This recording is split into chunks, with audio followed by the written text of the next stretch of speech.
तो फिर चाचू को महसूस हुआ कि उन्हें नज़र नहीं आ रहा, तो उन्होंने शोर मचाना शुरू कर दिया कि मुझे कुछ नज़र नहीं आ रहा, मुझे कुछ नज़र नहीं आ रहा। तो सब लोग डर के उठ गए। तो चाचू ऐसे ही शोर मचाने लगे कि अम्मी अम्मी मैं अंधा हो गया, मुझे कुछ नज़र नहीं आ रहा। इधर उधर हाथ पांव मारने लगे, उन्हें वाकई ही कुछ नज़र नहीं आ रहा था। बिस्मिल्लाहिर्रहमानिर्रहीम, अस्सलामु अलैकुम वरहमतुल्लाहि वबरकातुहू। दोस्तों, ये है जिन्नात की स्टोरी का सेशन 2। आज मैं आपको बताने वाला हूँ एक दोस्त की बताई गई रियल स्टोरी जो कि उसके चाचा के साथ बीती, और निहायत ही खौफनाक कहानी है जिसने एक ख़ानदान को पूरी रात अज़ाब में डाले रखा। चलिए दोस्तों, शुरू करते हैं। दोस्तों, जैसे मेरे दोस्त ने बताया, उनका जो घर था वो एक गांव में भी नहीं था, बल्कि एक गांव से भी दूर एक वीरान इलाके में था, क्योंकि उनकी आबाओ अजदाद की जो ज़मीनें थी उसी पर उन्होंने अपना घर बनाया था। तो वो एक दूर दराज का इलाका था जहाँ से ज़्यादा लोगों की गुजरगाह नहीं थी। उस इलाके तक बिजली और इन सहूलियात का ज़्यादा बंदोबस्त नहीं था, तो वो बगैर बिजली के गुजारा करते थे। तो उसने बताया कि गंदम की फसल के बोने का वक़्त था और मेरे जो चाचू थे वो ट्रैक्टर से ज़मीन को हमवार कर रहे थे बीज डालने के लिए। तो इसी असना में उन्हें पेशाब आया। वहाँ चौके बाथरूम का प्रॉपर इंतज़ाम नहीं था और दूसरे लोग भी वहाँ पे काम कर रहे थे। तो उनके चाचू ने क्या किया कि एक साइड पर जाकर एक दरख्त के नीचे जाकर पेशाब कर दिया। ये करके वो फ़ौरन वहाँ से निकल गए और अपना काम करने लगे। काम करते करते उन्होंने देखा कि थोड़ी देर बाद एक औरत वहाँ पे आई जो कि बिल्कुल अनजान थी। उसको पहले कभी नहीं देखा था और ना ही वो इस इलाके में रहने वाली थी। इस औरत ने उसके चाचू से कहा, तुम्हारा घर कहाँ है? मैंने तुम्हारी माँ से मिलना है। आप कौन है, कहाँ से आई हैं और क्यों मिलना है?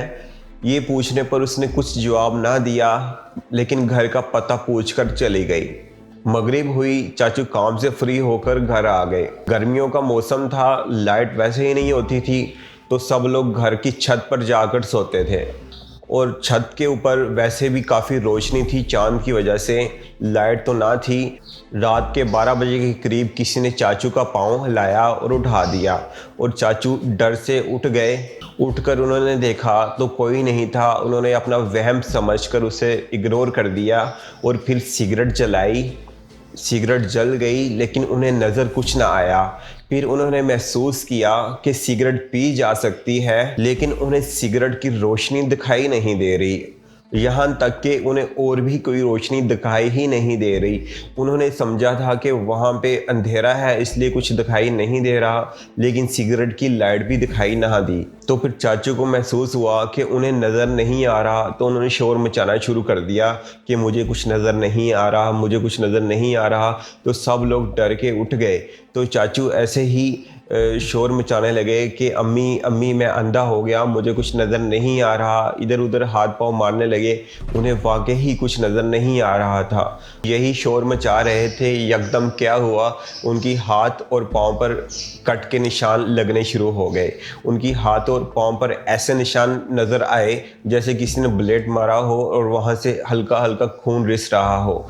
तो उनकी बूढ़ी दादी अम्मा थी, वो समझ गई कि ये जिन्नात का काम है। उन्होंने फ़ौरन लड़कियों को कहा, कुरान पाक लाओ और तिलावत शुरू करो। तो आधी रात को सब लोग तिलावत करने लग गए। चाचू सामने चारपाई पे बैठे रो रहे हैं और कह रहे हैं, अम्मी मैं अंधा हो गया, अम्मी मैं अंधा हो गया, अब मैं क्या करूँगा।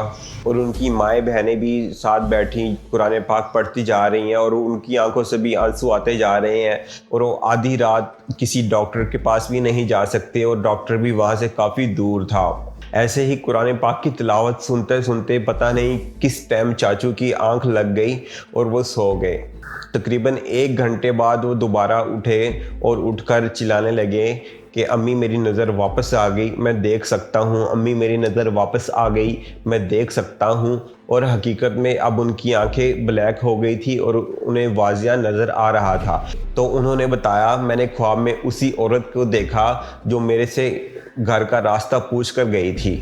और उसने बताया मैंने सज़ा के तौर पर तुम्हारी नज़र ले ली थी क्योंकि तुमने हमारा नुकसान किया। तुमने हमारे घर के नीचे उस वक्त पेशाब किया, घर यानी वो दरख्त, जिस टाइम हमारे घर बहुत ख़ास मेहमान आए हुए थे और हम सब देख रहे थे। हमारी बहुत बेइज्जती हुई, इसका अज़ाला तुम्हें करना पड़ेगा। मैं तुम्हारी नज़र वापस ना करती, लेकिन मैंने देखा तुम लोग मुसलमान हो और कुरान पाक की आयत पढ़ रहे हो, हम भी मुसलमान हैं, इसलिए मैंने तुम पर तरस खाया और तुम्हारी नज़र वापस लौटा रही हूँ। लेकिन इसका अज़ाला तुम्हें इससे करना पड़ेगा कि अपने घर के छत के ऊपर नाले में तुम्हें 20 पानी की बाल्टियाँ बहानी होंगी और वो भी बगैर किसी की मदद के खुद करना होगा। क्योंकि वहाँ पे बिजली नहीं थी और ना ही पानी की मोटर का इंतज़ाम था, तो वहाँ पे हाथ वाला नलका होता था। तो हमने चाचू को लगा दिया कि अब चलें कि पानी की बाल्टियाँ भरें और छत के ऊपर नाले से वो पानी बहाएं। तो आधी रात को चाचू पानी भर भर कर लाते जाते और ऊपर नाले से फेंकते जाते। इस तरह करके उनकी जान छूटी। दोस्तों, ये थी आज की सच्ची कहानी। मैं ऐसी कहानियाँ और रियल लाइफ स्टोरीज लेके आता रहता हूँ और बनाता रहता हूँ। अगर आपको ऐसी ही कुछ और स्टोरीज चाहिए तो नीचे कमेंट करें और मुझे बताएं, ताकि मैं आपके लिए वीडियो बनाता रहूँ। और इस वीडियो को लाइक करें, कमेंट करें, शेयर करें। शुक्रिया।